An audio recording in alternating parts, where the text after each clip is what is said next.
I can't state the number of times we've pointed out on this channel the dangers of trading in the United States dollar that is backed by nothing other than the trust that people will use it in the global trade of oil. This particularly has been abused by the United States government, as they can at will print money at their own disposal when that need arises, or reduce the supply of the United States dollar to countries they have problems with, like China or Russia. This simple fact has led to unity among nations to de-dollarize their economies. In this clip, we see Russia President Vladimir Putin break down the history of the United States dollar and how the continued use of the United States dollar system will eventually cook its economy. Hey, call me Louis. This is my spot. LuiSpot. The Bretton Woods system died a long time ago in 1976. And then the Jamaican system came in. The Bretton Woods system was built on gold equivalent. In 1976, the United States took the decision to move away from the gold standard, and the basis became the Jamaican system,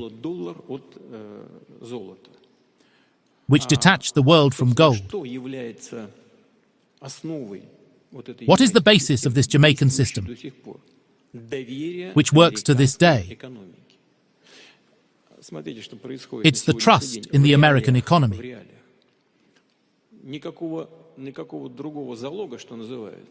There's no other security, so to say,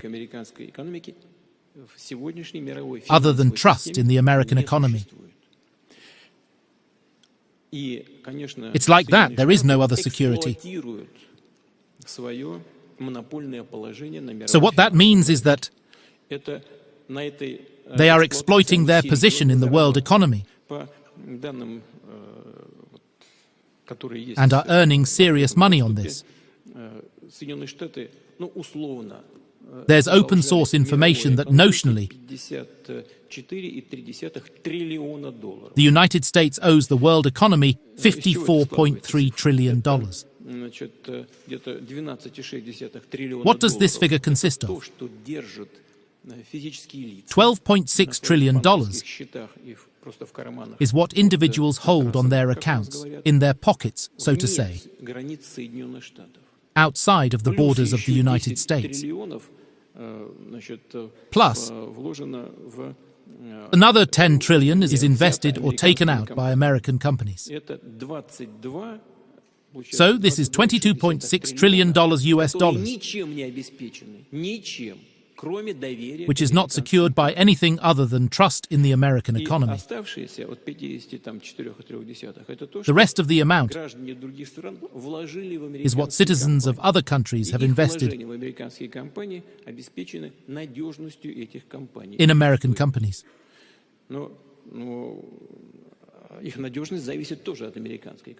Their reliability ultimately also depends on the economic system of the US. So, what's happening in the world? The volumes of the American economy are shrinking, and their fundamental bases or foundations are seeing some cracks.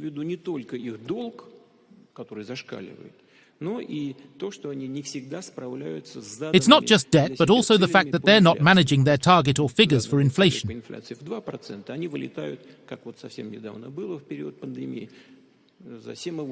They went beyond 7.8% of inflation during the COVID times, which undermines the trust in the American economy. This is an obvious problem for all holders of US dollars.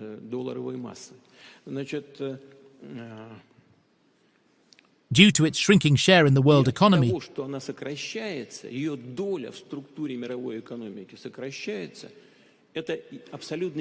it's an absolutely natural move towards the formation of multipolarity in the economy and finance.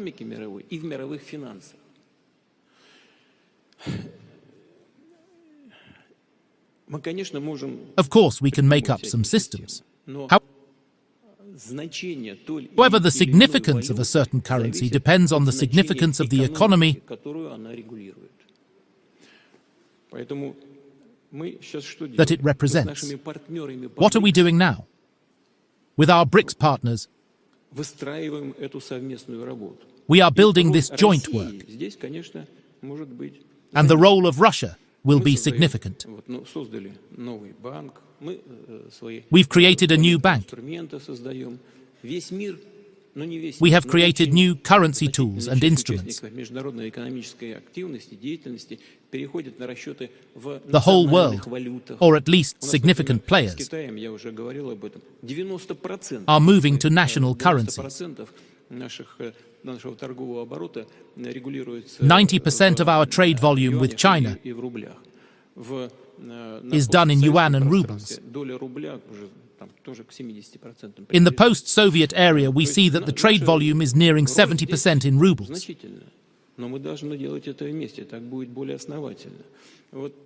We have to do this together so that it's more sustainable.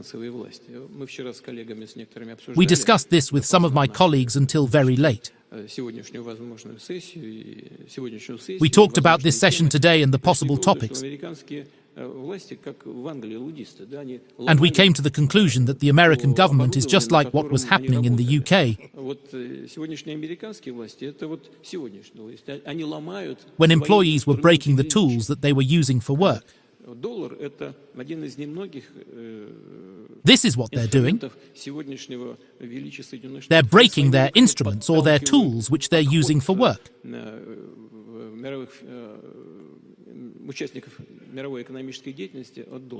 They are pushing the participants of the world economy away from the dollar. Through their actions, they are speeding up that process. Of course, new instruments will appear.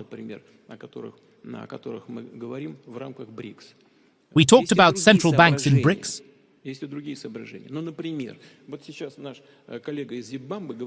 And our colleague from Zimbabwe talked about attracting investments. This can be done not just in Zimbabwe, but in other countries of Africa, South Asia, and also Asia, and fast-developing countries. We need to create such instruments that will guarantee the investment and return. What else can it be based on, if not on gold? It can be based on the quality of the investment projects. If we ensure quality and stability of the political regimes, then we can create such a system of settlement which will not be volatile and will not be subject to inflation. We discussed this with Xi Jinping during my visit to China, and we will be discussing this with other leaders of BRICS. Now, that sums it up for this video. What do you guys think? Share thoughts and opinions in the comment section below. Let's have a proper discussion about this without having me impose my opinions and ideas on this matter. Give this video a thumbs up if you liked it, so that the YouTube algorithm can know that this video was so much interesting and share it far wide to more avid viewers just like you. Subscribe and click the notification bell if this is your first time watching these videos, and so that you can be notified as soon as we make a new upload on videos just like this. My name is Louis. Until next time, peace out.